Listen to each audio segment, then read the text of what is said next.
and welcome to Judiciary Gold. In this session, we are going to discuss the important events for the month of February 2023. To begin with, we have got a very important news that is the discovery of lithium in our country. Lithium deposits were found in India for the first time. Geological Survey of India ने 5.9 million lithium that is 59 lakh ton lithium जो है वो उसका भंडार जम्मू कश्मीर में पाया है ना जम्मू कश्मीर में this Rasi district is there, wherein first time deposits of lithium was found in our country. Lithium का symbol Li होता है. It's a element with three atomic number. It's a soft silvery alkaline metal. और this is used in electric vehicles. और जिस तरीके से हम लोग देखते हैं time to come number of electric vehicles are going to increase in our nation till this point of time we were more so dependent on other nation हम दूसरे देशों पर निर्भर थे जब हमें लिथियम का आयात करना होता था बट हमारे ही देश में अब 59 लाख टन लिथियम पाया गया है तो we are in top 5 nations in the world in terms of lithium deposits वो अलग अलग जगह अलग अलग डेटा मिलता है but then still we are in top 5 nations in terms of lithium deposits and lithium is it's no less than gold. It's very important because as I told you it is used in electric vehicles, it is used in various mobile phones, laptops, digital cameras and gadgets में इसका उपयोग होता है. Lithium aluminum alloy जो होता है that is used in aircraft, bicycle frames and high speed trains.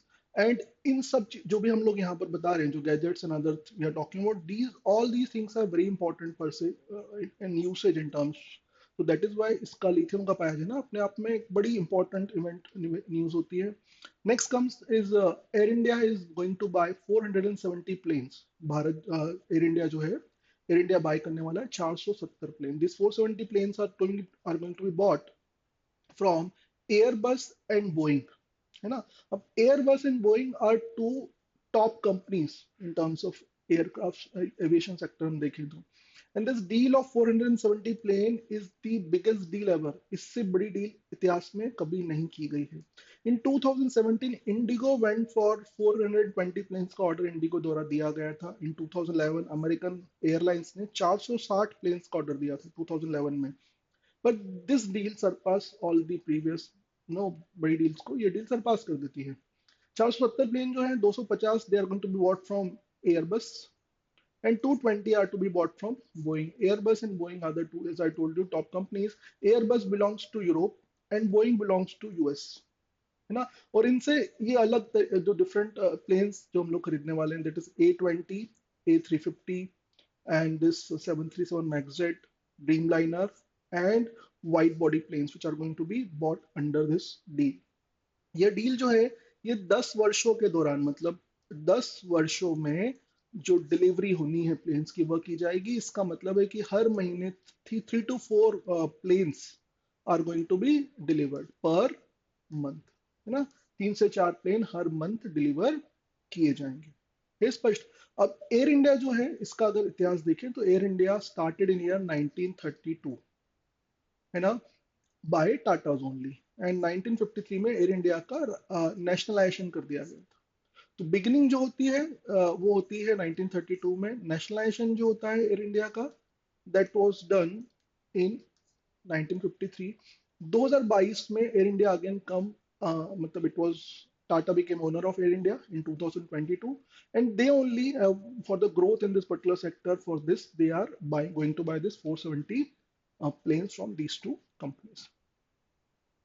Then India received $89.12 billion as foreign remittance जो बाहर से पैसा आता है जो कि हमारे प्रवासी भारतीय हमारे देश में पैसा भेजते हैं that fund that foreign जो फॉरेन करेंसी में फंड आता है that is called remittance foreign remittance उसे कहा जाता है और भारत को 89,127 मिलियन या उसे कह सकते हैं 89.12 billion highest ever foreign remittance हमें ईयर 2021-22 में प्राप्त हुआ था that is this is the highest ever amount India has ever received right और still it is not clear ये अभी क्लियर नहीं है कि ये पैसा है कितना किस देश से क्लैरिटी से मतलब that information still yet to come yet to be revealed but US, UAE, UK, Singapore, and Saudi Arabia are the top 5 nations, are the top 5 countries from where we get money. That means इन देशों में हमारे कई सारे प्रवासी भारतीय यहाँ निवास करते हैं वहाँ काम कर रहे होते हैं तो from these nations we get the most amount of foreign remittance है ना आगे बढ़े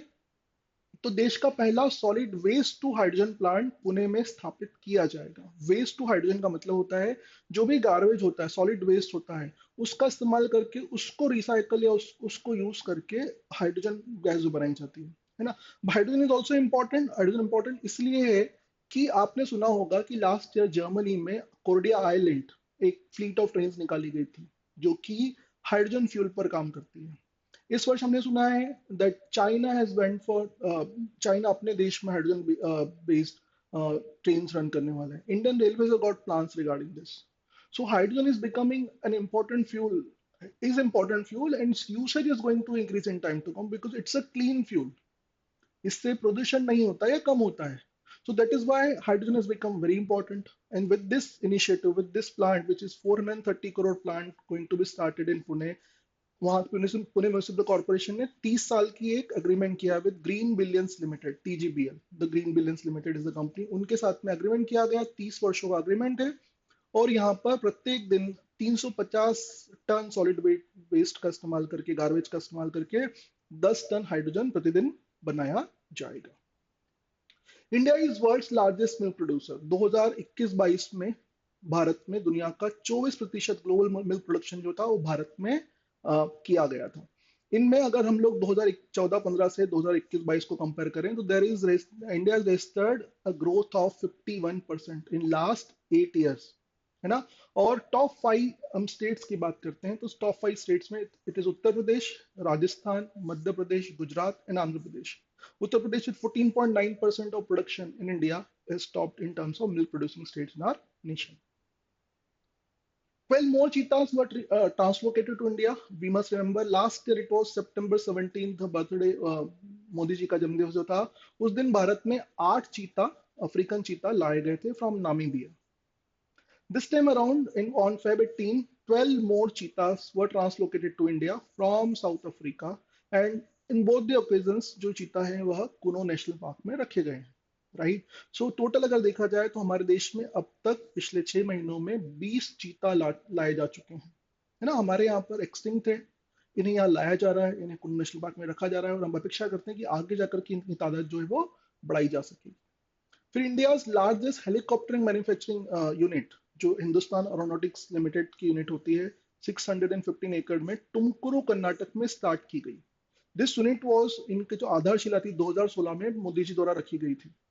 तो PM Modi inaugurated this time, and foundation जो थी वह 2016 में रखी गई थी। अब ये मैन्युफैक्चरिंग यहाँ स्टार्ट होने वाली है।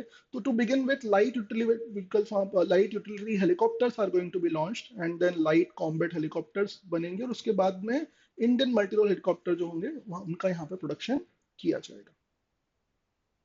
ऑपरेशन दोस्त वॉज लॉन्च बाय इंडिया जब 7.8 मैग्नीट्यूड अर्थक्वेक वॉज, जो 6 फैब को साउथ टर्की और सीरिया में जो अर्थक्वेक वहां पर आया था, उस अर्थक्वेक में जो जो विध्वंस हुआ है तो उसके इमीडिएट बाद इवन एक 9 hours later only at magnitude 7.5 earthquake was also there in these places. उस अर्थक्वेक में, उस भूकंप में जो विध्वंस हुआ है, जो तबाही हुई है, उसमें 46,000 लोग मारे गए थे इन टर्की एंड सीरिया। इसके बाद में India launched an operation, operation called operation दोस्त। ये अपने आप में एक रेस्क्यू ऑपरेशन भारत द्वारा लॉन्च किया गया था, वेरिंग teams were sent to these places, है ना। This NDRF search and rescue teams were sent there with field hospital, other material, medicine, equipment लेकर के इन्हें वहां भेजा गया था and they did great job there. तो हमारे द्वारा, भारत द्वारा सीरिया और टर्की की ऐसे समय में मदद की गई थी। अब ये अलग बात है कि टर्की इन सब मदद के बावजूद Turkey keeps giving statement against India. तो वो रेसिप्रोकेट भले ही वो ना करें, बट भारत द्वारा अपनी तरफ से प्रयास किया गया था for rescue operations there in Syria and Turkey. Then Natasha Periyanayagam जो है वो दुनिया की ब्राइटेस्ट स्टूडेंट्स की जो लिस्ट होती है, जो कि this John Hopkins centres of talented youth जो लिस्ट निकाली जाती है, उसमें लगातार दूसरे साल, second consecutive year, 13 year Indian American student Natasha has been included, उस लिस्ट में इनको शामिल किया गया था। क्यों शामिल किया गया था? Because of her exceptional performance in verbal and quantitative aptitude test जो होते हैं, उनमें जो उनका एक्सेप्शनल परफॉर्मेंस था, that was equivalent to achieving 90 percentile in grade 8। So for this particular reason, she has become part of this brightest student list for the second consecutive time. आगे बढ़ें तो एफएटीएफ ने रशिया की membership को अभी अभी suspend किया है। एफएटीएफ का मतलब होता है फाइनेंशियल एक्शन टास्क फोर्स।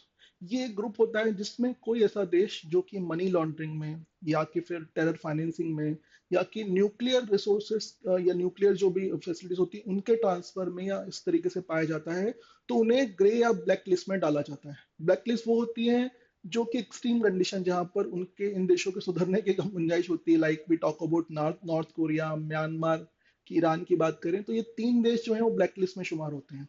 और 24 देश जो है, 24 countries are part of the grey list, right. 24 grey list and black list, if I right तो it is 3 nations are part of black list. But Russia को इस लिस्ट में शुमार नहीं हुआ है ना। इस लिस्ट में अगर लेटेस्ट देखें तो इस लिस्ट में तो साउथ अफ्रीका, नाइजीरिया अभी अभी ग्रे लिस्ट में आए हैं, एंड मोरक्को, कंबोडिया इस ग्रे लिस्ट से बाहर हुए हैं। तो उनको सब कुछ टोटल देख करके 24 nations are part of grey list, है ना।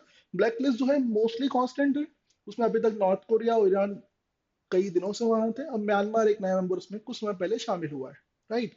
बट रश इस लिस्ट से रशिया का कोई मतलब कोई सरोकार नहीं है, मतलब Russia is not part of any of the list. But Russia की ओवरऑल मेंबरशिप जो है, उनका जो यूक्रेन पर जो हमला हुआ है, जो कि माना जाता, जो उनके द्वारा FATF believes that is unprovoked, illegal, unjustified, उस ताल्लुक में, और ये जो रशिया की एक्शन है, ये एफएटीएफ के प्रिंसिपल्स के अगेंस्ट जाती है। That is why they have been suspended from the membership of FATF recently.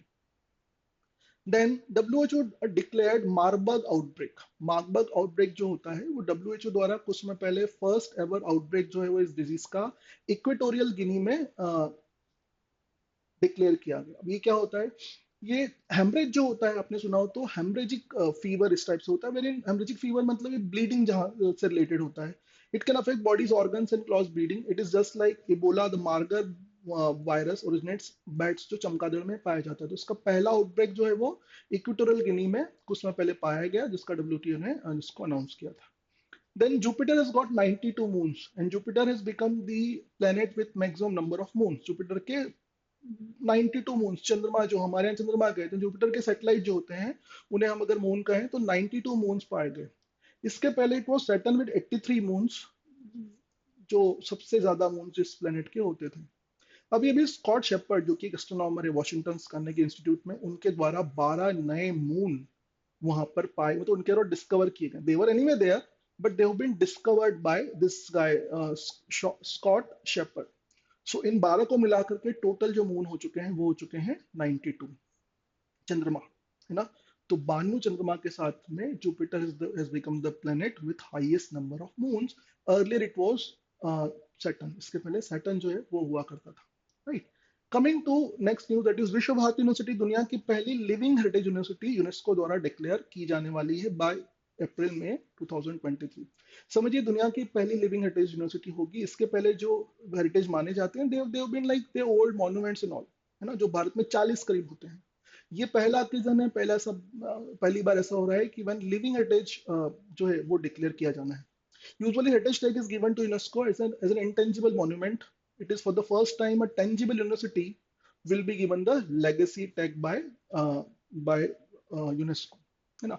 आगे बढ़े तो Apple has become world's most admired company and not for the first time for 16th consecutive occasion, 16th consecutive year। 16वें वर्ष लगातार Apple दुनिया की सबसे ज्यादा इसको बोलना चाहिए admired कंपनी बनी है। And owing to their corporate reputation based on poll of 3700 corporate executive directors and list, Apple was followed by Amazon and Microsoft and Berkshire Hathaway and JP Morgan Chase। मतलब these are the top five companies: Apple, Amazon, Berkshire, Microsoft, Berkshire Hathaway and JP Morgan Chase। These are top five companies। इस list में भारत की TCS is also part of this most admired list of the companies। आगे बढ़े तो it is UP has launched family ID one family ID one family one identity। It's a portal जो UP government द्वारा online portal launch किया गया है, family ID one family one identity, to make access to government schemes easier for the families of the state. There are many families there जो कि जिन्हें free subsidise ration जो होता है, जो कि हर महीने उन्हें 5 किलो तक का जो फ्री राशन जो होता है या कम कीमत पर राशन जो होता है, depending upon the prevailing scheme जो दिया जाता है फूड सिक्योरिटी स्कीम के अंतर्गत, वह उन परिवारों को दिया जाता है जो जो जिनकी आइडेंटिटी हो, जिनका राशन कार्ड बना होता है। But then there are families जिनका राशन कार्ड अभी तक नहीं बना है, तो उन फैमिलीज को यह सुविधा प्राप्त हो, इसलिए यह पोर्टल यूपी गवर्नमेंट द्वारा लॉन्च किया गया है ना। Objective is to provide free and subsidize ration to those families who do not have ration cards and not eligible for national food security scheme. तो द पोर्टल के through क्या करेंगे, the through the portal families can create ID and can avail the benefits of the scheme. तो ये उन families को जिनका अभी तक राशन कार्ड नहीं बना है, उनको इस पोर्टल के थ्रू फैसिलिटी दी जाएगी। Shaligram stone from Nepal reaches India, है ना। 230 टन शालिग्राम स्टोन्स नेपाल से भारत में कुछ समय पहले भेजे गए। आपने मोस्ट ऑली you must have seen that news, आपने वो ट्रक ट्रक के द्वारा शालिग्राम स्टोन जो भारत लाए गए हैं। नेपाल में एक गंडकी रिवर होती है, काली गंडकी रिवर, उसको गंडकी रिवर उसको कहा जाता है। वहां पर इस तरीके के शालिग्राम स्टोन जो जो मान्यता है बड़े पवित्र माने जाते हैं, है ना, उन्हें भारत लाया गया है। तो अभी दो 30 टन के शालिग्राम स्टोन जो है भारत लाए गए हैं, और इन इन इन स्टोन से, है ना, भगवान राम और सीता मैया की प्रतिमा जो है वहां पर बनाई जानी है। तो these slabs are 18 and 12 ton respectively, and 5 to 6 feet long and 4 feet wide. These two enormous slabs are reported to be 60 million years old, and has gold and hold great religious significance in our nation. तो इन ये वहां पर specifically Nepal में Gandak river जो होती है, काली Gandak river को कहा जाता है, वहां पर पाई जाते हैं। Right, Shaligram stone are considered as an avatar of Bhagwan Vishnu के अवतार इन्हें कहा जाता है, and they are very very pious, very very divine in Hinduism, है ना। आगे देखें, Parvez Musharraf died of prolong illness. Parvez Musharraf जो राष्ट्रपति रहे हैं पाकिस्तान के, वहां के चीफ ऑफ आर्मी स्टाफ भी रहे हैं बेसिकली।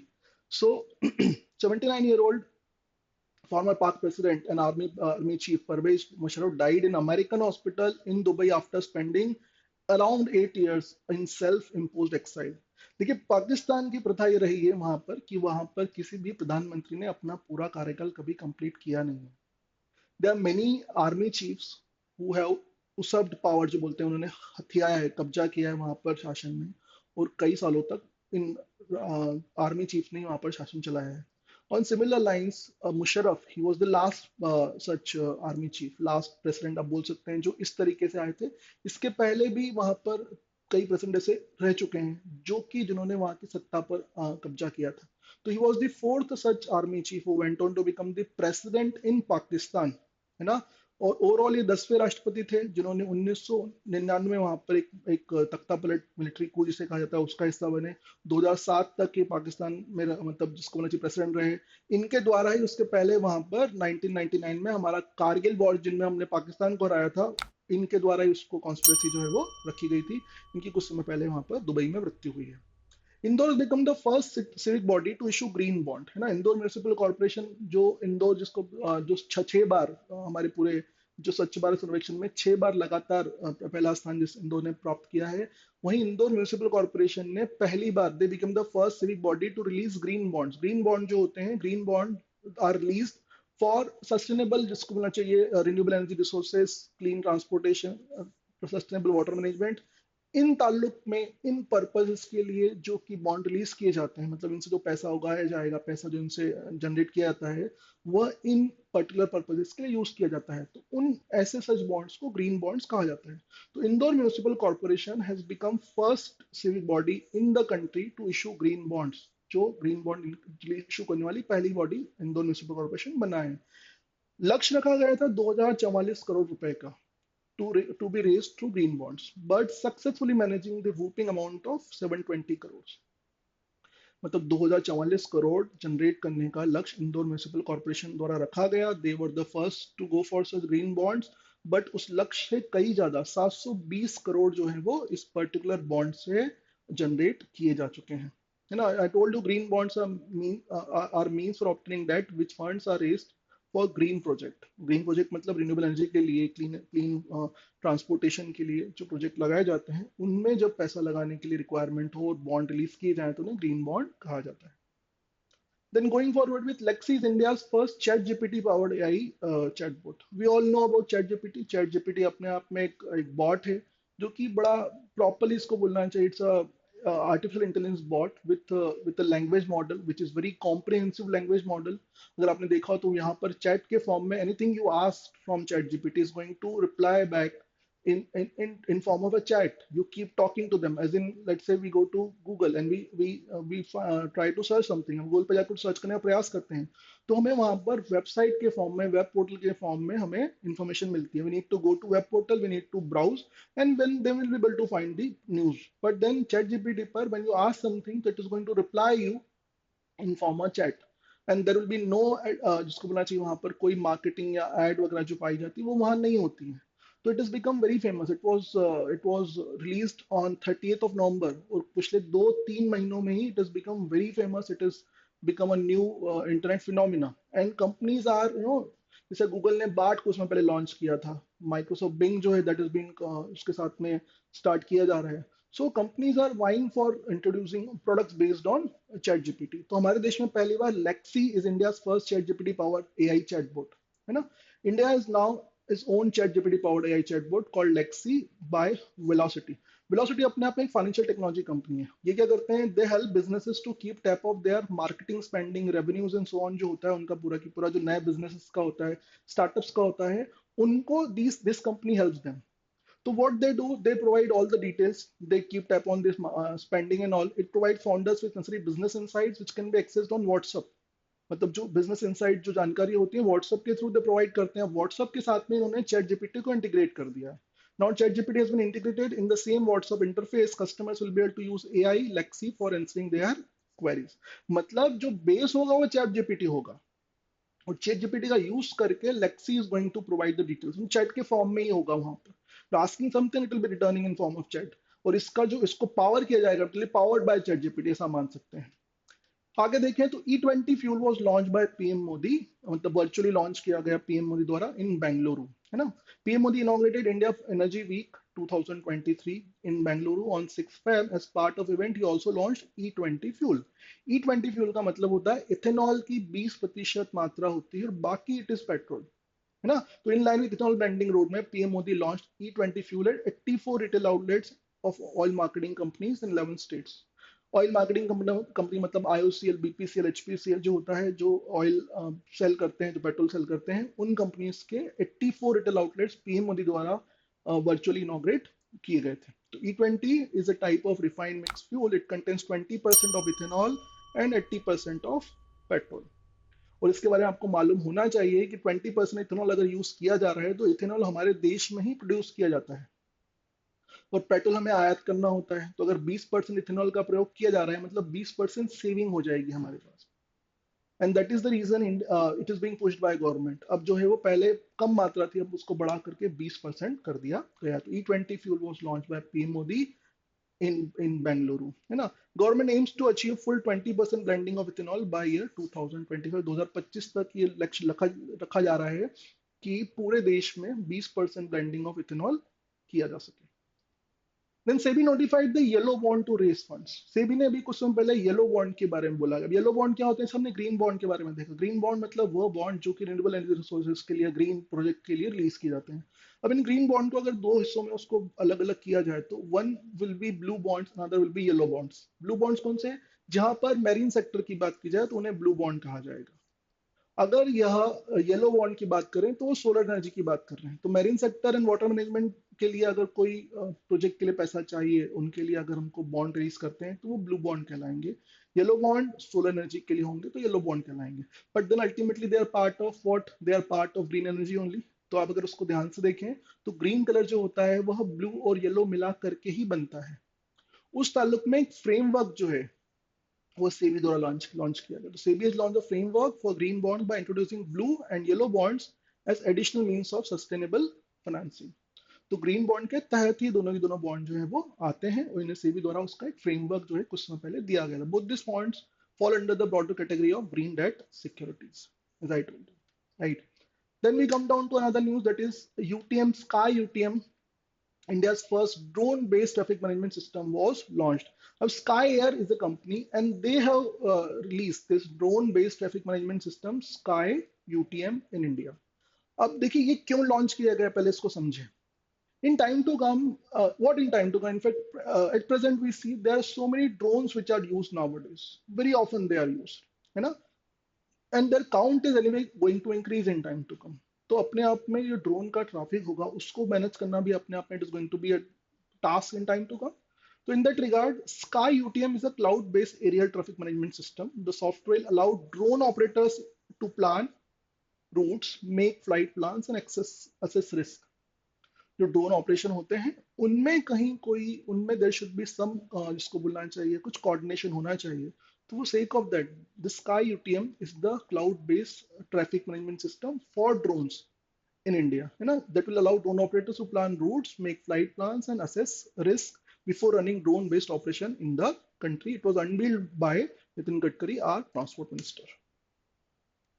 आगे बढ़े तो India is most inclusive nation, है ना. इंक्लूसिविटी का मतलब क्या होता है? इट्स अ प्रैक्टिस और policy of providing equal access to and opportunities and resources for the people who might otherwise excluded और मार्जिनाइज. मतलब ऐसे लोग जो जिनको शायद मार्जिनाइज किया जा सकता है, जिनको शायद दरकिनार किया जा सकता है, उनको प्रॉपर बराबर अपॉर्चुनिटीज, बराबर उनको राइट्स एक्सेस जो प्रोवाइड किया जाए, उस ताल्लुक में जो एक्शन ली जाती है उसको इंक्लूसिविटी कहा जाता है ना. तो भारत दुनिया का सबसे इंक्लूसिव नेशन है ना. According to global minority report, अल्पसंख्यक जो आयोग मतलब ग्लोबल माइनॉरिटी रिपोर्ट बोले तो India is topped among 110 nations in the inclusive measures toward religious minorities. मतलब हमारे जो रिलीजियस जो धार्मिक अल्पसंख्यक लोग जो होते हैं उनके साथ में हमारे देश में जो व्यवहार किया जाता है, जो जो मेजर्स लिए जाते हैं, they are best in the world. तो India is top country in terms of inclusivity. India is most inclusive nation in the world. Out of 110 nation, India has got the first rank. India is followed by South Korea, Japan, Panama, and US. मतलब US on these countries even ahead of these nations. और Maldives, Afghanistan, Somalia are at the bottom of the list. वैसे इतना बड़ा अपने आप में being top in the inclusive nation in the world, this should have been a big news in our country, but then this news doesn't serve any purpose. It is not there, but still, according to this rank, India is the top country. Small satellite launch vehicle SSLV D2 was launched some time back और इसके through 3 satellite जो है launch की गए. तो on February 10, ISRO accomplished the successful launch of its second developmental flight of small satellite launch vehicle. तो SSLV D2 second developmental flight है. D2 का मतलब देखें तो SSLV मतलब small satellite launch vehicle which effectively positioned 3 satellites into precise orbit. 3 satellites को उनकी orbit में इसके द्वारा पहुंचाया गया. These satellites were EOS-7, that is Earth Observation Satellite. Second was Janus 1 जो कि यूएस बेस्ड एंथेरिस करके कंपनी का सैटेलाइट होता है. एंड थर्ड वाज आजादी set 2, that is made by space kids, space based startup जो है इनके द्वारा बनाया गया था. तो एसएसएलवी D2 हमारे द्वारा लॉन्च किया गया इसरो के द्वारा और 3 सैटेलाइट्स को उनकी ऑर्बिट में सक्सेसफुली पहुंचाया गया. टोटल नंबर ऑफ ऐसी जजेस जो हमारे देश में होते हैं, जो टोटल पोस्ट होती है सुप्रीम कोर्ट जजेस की, that is 34. And with the recent appointment of judges, those all 34 positions have been filled, है ना. तो Chief Justice of India administered oath to 5 new Supreme Court judges on 6th Feb, है ना. These 5 new judges were Judge Pankaj Mittal, Judge Sanjay Karol, P.V. Sanjay Kumar, Asaduddin Amanullah, and Manoj Mishra. These are the 5 judges which were administered, जिन्होंने oath ceremony जो हुई थी उसमें उन्होंने शपथ ली 6th of Feb को. Then on 13 Feb, Justice Rajesh Bindal and Justice Arvind Kumar took oath. तो यहाँ पर इस तरीके से 7 जजों की नियुक्ति अभी कुछ समय पहले की गई. एंड ऑल दी 34 पोजीशन, जो 34 पोजीशन होती हैं जो आपको याद होना चाहिए, दे वर फिल्ड रिसेंटली, है ना. तो with this appointment total number of जजेस in the apex court risen to 34. 34 जज जो हैं वो हो चुके हैं. उसी ऐसे रिलेटेड न्यूज में आगे देखें तो ऐसी judgement to be translated in 4 languages. जो सुप्रीम कोर्ट द्वारा जजमेंट जो दिए जाते हैं या इवन हाई कोर्ट के जजमेंट भी आप देखते हैं तो mostly all these judgements are in English, है ना. इंग्लिश में सारे के सारे जजमेंट दिए जाते हैं. पहली बात तो इंग्लिश है. दूसरा वो थोड़ी सी जिसको क्लिष्ट अंग्रेजी में ये सारे के सारे जजमेंट होते हैं, वो किसी नॉर्मल पब्लिक के लिए, किसी आम जन के लिए, किसी नागरिक के लिए उसको समझ पाना, पढ़ पाना अपने आप में बड़ी समस्या होती है. तो उस ताल्लुक में देखा जाए तो भी सुप्रीम कोर्ट ने कुछ समय पहले कहा है कि all these judgements are going to be translated into 4 languages. These 4 languages will be Hindi, Gujarati, Odia, and Tamil. So the English language in its legal avatar is not comprehensible to 99% of citizens in our nation as per our chief justice of India, है ना। तो उस ताल्लुक में इन चार भाषाओं में इन जो हमारे जजमेंट होंगे उनका अनुवाद किया जाएगा।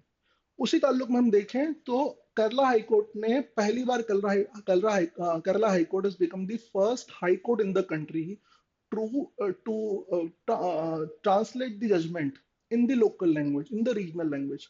So High Court of Kerala is the first among the states to publish a judgment in the local language, that is in Malayalam, in addition to English. और कुछ समय पहले वहां पर जजमेंट जो दिए गए हैं वो केरला हाई कोर्ट की वेबसाइट पर मलयालम में उन्हें वहां पर पोस्ट किया गया था। बट बी वेरी क्लियर, ये दो अलग अलग न्यूज है। सुप्रीम कोर्ट ने चार भाषाओं की वहां बात की है और यहाँ पर केरला हाई कोर्ट ने मलयालम में रीजनल लैंग्वेज में ट्रांसलेट करके वेबसाइट पर पोस्ट किया है। तो दीज आर टू डिफरेंट, इनको आप एसोसिएट मत करिएगा। Kerala, again we talk about Kerala. Kerala has introduced robots for cleaning of the manholes. Kerala द्वारा मेन होल्स जो होते हैं उनकी क्लीनिंग के लिए रोबोट्स दिए गए। देखिए मेन होल्स क्लीनिंग में अभी तक मैन्युअली पीपल हैज टू, उन्हें लोगों को एंटर करना होता है और कई बार ऐसे केसेस में कई लोगों की मौत भी हुई है, मृत्यु भी हुई है। क्यों? क्योंकि वहां पर जहरीली गैसेस वगैरह होती हैं। कई बार वो वहां पर they when they go inside for cleaning they would not be able to come up again for some reasons. तो many people have lost their life.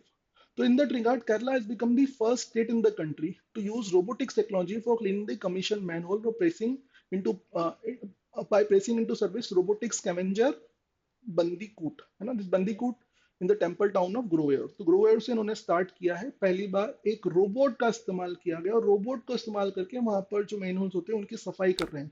तो that manually people have not to enter and clean it will be done by robots in time to come. तो that has been started in Kerala with this particular robot call bandicoot, है ना। ये वहां का एक Kerala based Gen Robotics करके कंपनी है, उनके द्वारा इसे डेवलप किया गया है।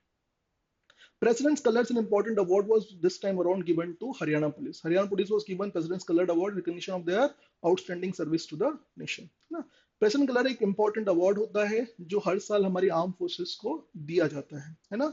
That have rendered the exceptional service to the nation. The award serves as recognition of sacrifices made by police personnel in the line of duty and as a tribute to their commitment to the protecting people. This time around this award was given to Haryana police को इस बार ये award दिया गया। Indian navy को सबसे पहले 1950s में, मेरे ख्याल में it's 1950, Indian navy for the first Indian military establishment was the first military establishment to receive this award by our first president doctor Rajendra Prasad, है ना। Then 13 MPs were conferred with the संसद रत्न अवार्ड। संसद रत्न award 2010 में हमारे APJ Abdul Kalam, doctor APJ Abdul Kalam जो president थे उनके द्वारा 2010 में स्टार्ट किया गया। तो इस बार संसद रत्न अवार्ड जो है वो 13 मेंबर ऑफ पार्लियामेंट और 2 पार्लियामेंट्री कमिटीज को ये संसद रत्न अवार्ड इस बार दिया जा रहा है। अभी दिया नहीं गया, अभी डिक्लेयर किया गया है। जो ये सेरेमनी होती है 25 मार्च को होगी सेरेमनी, तो उस समय अवार्ड जो है साक्षात दिए जाएंगे। अभी डिक्लेयर किया गया है कि 13 members of the parliament were will be given this award. इन 13 में से 8 member of parliament will be from Lok Sabha and 5 are going to be from Rajya Sabha for this award. और उसके अलावा 2 पार्लियामेंट्री कमेटी को दिया जाएगा। इसके अलावा सीपीआईएम लीडर टी के रंगराजन जी, उनको doctor APJ Abdul Kalam life time achievement award दिया जाएगा, है ना। और ये भी आपको याद देना सबसे कहा आपको कि 2010 में एपीजे अब्दुल कलाम द्वारा ही, डॉक्टर एपीजे अब्दुल कलाम जो हमारे राष्ट्रपति रहे हैं, जिन्हें पीपल्स प्रेसिडेंट कहा जाता है, उनके द्वारा ये अवार्ड स्थापित किए गए थे। Beyonce became the winner of 32nd award, 32nd Grammy Award, and that has become a record. Beyonce broke the record of most Grammy wins by any artist, receiving 32nd award at the 65th annual Grammy Award ceremony. तो इन्हें 32 Grammy award आज तक मिल चुके हैं, जो कि अपने आप में एक रिकॉर्ड है। रिकॉर्ड इसके पहले जॉर्ज सोल्टी जो कि 31 अवार्ड जीते थे, उन्हें मतलब उनके नाम था, but record is broken and now with this hit film Renaissance, this Beyonce has become the person with 32 awards, 32 Grammy Awards. इस रिलेटेड न्यूज में देखें तो रिकी कैच जो इंडियन है, इनको तीसरी दफा ग्रैमी अवार्ड दिया गया। तो he has become Indian to win 3 Grammy awards with his new album category called divine types. तो रिकी कैच को तीसरा अवार्ड मिला, ये भारतीय हैं। And Beyonce went on to win 32nd Grammy Awards of her career. 2023 Marconi prize, Marconi invented radio communication. Marconi prize एक Marconi foundation द्वारा दिया जाता है यूएस में, है ना। तो मार्कोनी फाउंडेशन का मार्कोनी प्राइज जो है 2023 का Marconi prize was given to doctor Hari Balakrishnan. Doctor Hari Balakrishnan is a professor in MIT, है ना, कंप्यूटर साइंस के professor in department of electrical engineering in MIT Massachusetts institute of technology, and उनको 2023 का ये अवार्ड दिया गया। ये अवार्ड कंप्यूटर साइंस में सिग्निफिकेंट कंट्रीब्यूशन जो लोग करते हैं उनको दिया जाता है। तो doctor Balakrishnan cited for fundamental contribution to the wired and wireless networking, mobile sensing and distributed systems के लिए उनको यह अवार्ड दिया गया for year 2023। Marconi prize was given to doctor Hari Balakrishnan, है ना। आगे बढ़े तो औरंगाबाद और उस्मानाबाद का नाम चेंज किया गया। Aurangabad has been named after Chhatrapati Sambhaji Maharaj. Chhatrapati Sambhaji Nagar Aurangabad का नाम कर दिया गया है, और उस्मानाबाद का नाम कर दिया गया है Dharashiv. These two name change have been done in Maharashtra some time back. This approve, इसको सेंटर द्वारा अप्रूव किया गया। रीनेम में आगे बढ़े तो चर्चगेट स्टेशन जो है, जो वेस्टर्न लाइन का आखिरी स्टेशन होता है मुंबई में, आपने कभी गए हो तो वहां पर चर्चगेट स्टेशन का नाम चेंज करके CD देशमुख स्टेशन किया जाएगा। CD Deshmukh, that is Chintaman Rao Dwarkanath Deshmukh, जो थे वो हमारे देश के पहले RBI गवर्नर थे। उसके बाद में he went on to become the finance minister of the country too. So he was first RBI governor and also a cabinet minister from 1950-56. But during the time when this state of Maharashtra was being bifurcated in Maharashtra and Gujarat, he was against it. और उस particular फैसले के against में इनके द्वारा resignation दे दिया गया था from the cabinet. He was appreciated by Balasaheb Thackeray for being somebody with the self-respect and who has resigned when bifurcation of Bombay was being done।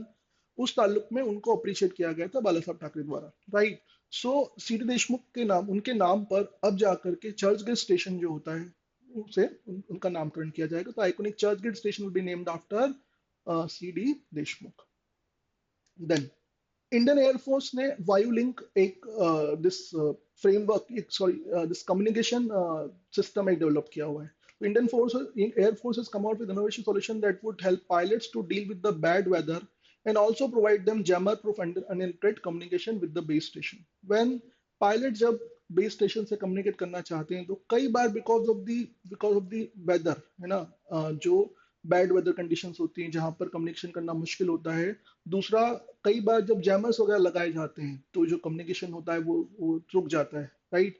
ऐसी स्थिति में वो कम्युनिकेशन स्थापित हो, निरंतर चलता रहे, उसके लिए एक सिस्टम डेवलप किया गया। Indian air force has revealed it। So it's known as Vayu Link। The data link communication uses Indian Regional Navigation Satellite INRSS, that is Navik, उनके द्वारा यूज किया जाएगा। जब भी ऐसी स्थिति होगी जब कम्युनिकेशन टूट जा रहा है because of some weather condition या जैमर्स, तो with the use of this Vayu link the communication will be settled again, है ना। या लिंक डीलिंक होगा ही नहीं, it will be move to the alternate system so that the communication will remain with the base station. तो that has been released by Indian air force some time back and that system is called Vayu link.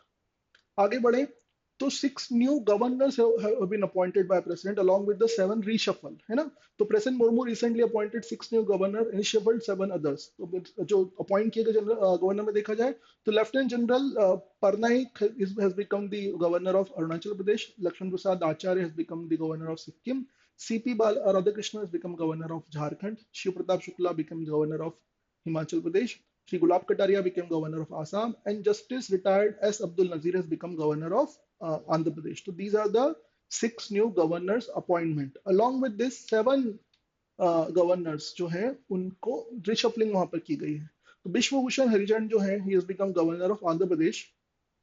हाँ, who was the governor of Andhra Pradesh has been appointed as the new governor of Chhattisgarh. Then Shri Anusuiya Uikey जो है, सुश्री अनुसुईया उइके जो हैं, यह छत्तीसगढ़ की governor थी, अब इन्हें मणिपुर का गवर्नर बनाया गया। एल ए गणेशन जो है वो पहले मणिपुर के गवर्नर थे, अब उन्हें नागालैंड का गवर्नर बनाया गया है। फगु चौहान जो है, he was governor of Bihar, now he has become governor of Meghalaya। Similarly, Rajendra Vishwanath Arlekar was governor of Himachal Pradesh, will take over as governor of Bihar।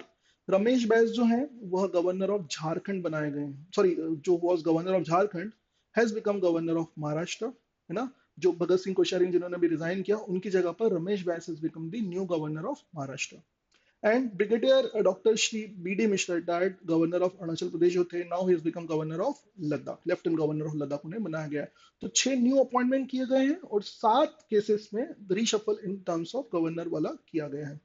Then Ajay Banga जो कि मास्टर कार्ड हेड करते थे पहले, he may become, when I say he may become, he has been nominated by President Joe Biden to become the chief of World Bank। David Malpass जो world bank के chief थे, उन्हें अगली बार मतलब next year he was about to retire, but then वो early, जिसको बोलना चाहिए, अपनी पोजीशन से रिजाइन कर रहे हैं, इज लिविंग द पोजीशन। तो now may be in time to come Ajay Banga, जो इंडियन ओरिजिन के हैं, अहमदाबाद से एमबीए किया हुआ है जिन्होंने, पीजीपी मतलब जो कोर्स होता है। So US President Joe Biden nominated Indian origin Ajay Banga to head the World Bank as its chief, है ना। Ajay Banga is a former CEO of Mastercard, जो वीजा मास्टरकार्ड जो बात करते हैं पेमेंट गेटवे, उनके ही इज गोइंग टू, उनके ये पहले चीफ थे। And now may be in time to come he may become the chief of world bank itself, है ना। He is currently serving as the vice chairman of General Atlantic for he has more than 30 years of business experience।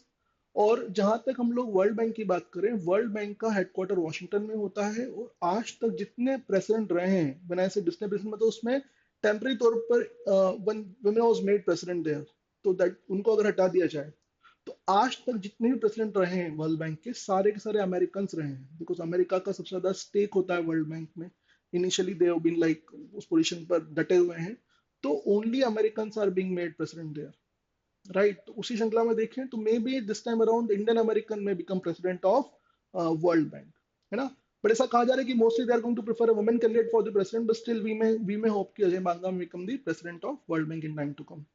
BVR Subrahmanyam is the new NITI Aayog CEO, है ना। नीति आयोग जो CEO होते हैं उनमें अभी परिवर्तन उसमें किया गया है। देखिए, सबसे इसके पहले के पहले अमिताभ कांत थे, जो कि बाद में जाकर के G20 शेरपा बने अभी। इनके बाद में दिस परमेश्वरन अय्यर को अपॉइंट किया गया था as Niti Aayog CEO, but now Parameswaran Iyer has move to world bank as executive director की तरह वर्ल्ड बैंक मूव कर चुके हैं। Now BVR Subrahmanyam has become the new CEO of Niti Aayog. तो अब जो प्रेजेंट सीईओ है वो बी सुब्रमण्यम को नीति आयोग का सीईओ बनाया गया है। Then Rajiv Raghuvanshi has become the Drug Control General of India. है ना? The appointment committee of cabinet led by PM Modi has approved the appointment of Rajiv Singh Raghuvanshi as the DCGI Drug Control General of India, which comes under Central Drug Standard Organization. तो राजीव रघुवंशी जो है वह drug control general of India के पद पर आए हैं। इसके पहले इट वाज वीजी सोमानी जो थे वो इस पद पर थे, और कुछ समय के लिए टेम्पररी तौर पर इट वाज पीबीएन प्रसाद जिन्हें drug control general of India बनाया गया था। बट now Rajiv Raghuvanshi is going to be the drug control general of India. Appointment में आगे बढ़े तो Girish Murmu has been selected as the external auditor of ILO. Girish Murmu जो है वो हमारे कैग के अध्यक्ष हैं, है ना। He is heading CAG right now, comptroller auditor general of India. Girish Murmu has been selected as the external auditor of international labour organization in Geneva for 4 years terms till 2027. Then LeBron James, हम लोग sports news में बात करें तो LeBron James has become all time leading scorer. He plays for LA Lakers की तरफ से खेलते हैं। LeBron James has become all time leading scorer in National Basketball Association. उन्होंने 1984 का जो रिकॉर्ड था करीम अब्दुल जब्बार का, उसको उन्होंने सरपास किया। He has pushed his total to 38,388 points. He has won 4 NBA titles, competed in 10 NBA finals. He has career average of 27.2, 7.5 rebounds and 7.3 assists. जो भी डिटेल होता है गिवन ओवर यार, ही हैज जो करीम अब्दुल जब्बार के रिकॉर्ड को उन्होंने कुछ समय पहले तोड़ा है। Abdul Jabbar took 1560 games, but in only 1400 appearances, LeBron James has broken the record of Abdul Jabbar, right. आगे बढ़े स्पोर्ट्स न्यूज में तो Real Madrid went on to win the FIFA club world cup. FIFA club world cup Morocco में कुछ समय पहले हुआ था, है ना। और Real Madrid has won this final and this not the first time, they won this for the fifth time. उन्होंने 5वीं दफा ये टाइटल जो है वो जीता है। They defeated Saudi Arabia's Al Hilal club in Morocco in the final and they went on to win the this FIFA club world cup for the fifth record time. Teams from Spain have won the tournament for the most times, 8 wins produced by that nation, है ना। Spain की team से normally इस cup को जीतती आई है, और अब तक 8 टीमें स्पेन की जीत चुकी हैं। और ये अगर हम लोग रियल मैड्रिड की बात करें तो Real Madrid won it for the 5 times, 5 दफा ये जीत चुके हैं। FIFA club was organised FIFA club world cup was organised for the first time in year 2000 में पहली बार ऑर्गेनाइज किया गया था। Hyderabad hosted the Formula E race. Hyderabad has become the city in our nation to host the Formula E race. Formula E जो होता है that is electric equivalent of Formula 1 race. Formula E electric equivalent होता है Formula 1 race का। और हमारे यहाँ भारत में पहली बार यह जो ई प्रिक्स थी यह कराई गई हैदराबाद में। तो ई प्री बोला जाता है, basically grand prix in E prix उसको कहा जाता है। तो E prix is the electric equivalent of Formula 1 race, जो कि सबसे पहले हमारे देश में हैदराबाद में भी कराई गई। And Hyderabad become overall 30th location to host the E3. आगे बढ़े तो Deepa Karmakar has been banned for 21 months. Deepa Karmakar Rio Olympics जो हुआ था 2016 में, उसमें Deepa Karmakar became the first gymnast from our country to participate and she lost by, मतलब जिसको बोलना चाहिए फोर्थ पोजीशन पर वो आई थी. Though she lost but then she was appreciated like anything. She became very famous. But recently Deepa Karmakar पर 21 महीनों का रिट्रोस्पेक्टिव सस्पेंशन लगा दिया गया है because she was involve in may be doping. जो बोला जा रहा है कि Dipa tested positive for this particular higenamine beta 2 agonist, जो कि ये जो होता है ना, ये द्रव्य जो होता है, ये जो ड्रग होती है, यह ऑन फील्ड ऑफ फील्ड किसी भी तरीके से लेना प्रतिबंध है, प्रतिबंधात्मक है.